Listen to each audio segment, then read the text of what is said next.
Brazil দল ঘোষণা করেছে দরিবাল জুনিয়র, তবে দলে নেই Neymar, Casemiro, Richarlison, Antony, Gabriel Jesus.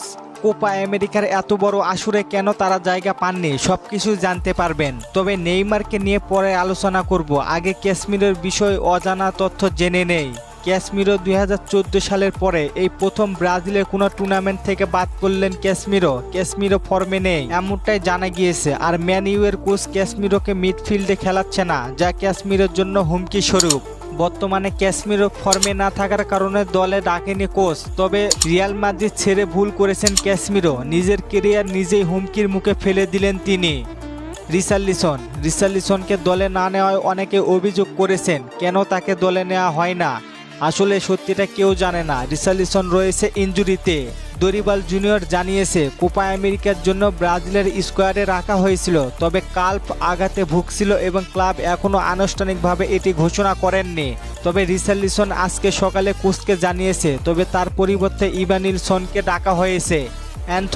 Anthony অনেকদিন ধরে ফর্মে নেই, মাঝে মাঝে গোল করেন আবার কোথায় যেন হারিয়ে যান, তাকে বিক্রি করার কথা জানিয়েছে ক্লাব।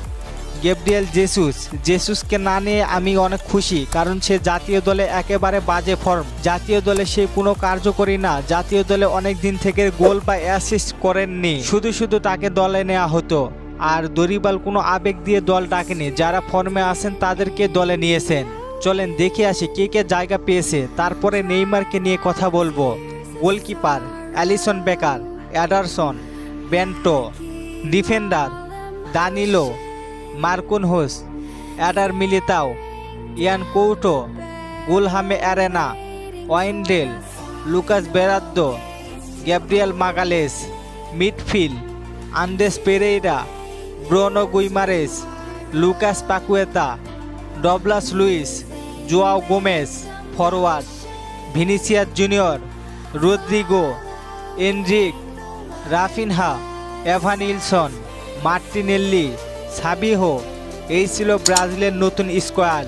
এখন বলি নেইমার কেন নেই দলে। সবাই জানেন নেইমার ইনজুরিতে, তবে তারপরেও তার খেলার চান্স রয়েছে অনেক।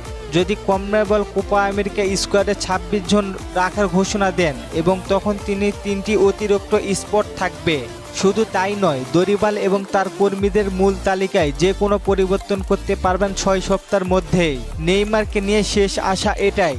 আরও কোচ দরিবাল জুনিয়র বলেন, আমাদের শুধু একজন চ্যাম্পিয়ন নেই, এটা গুরুত্বপূর্ণ যে আমাদের এই স্তরে খেলোয়াড় আছে।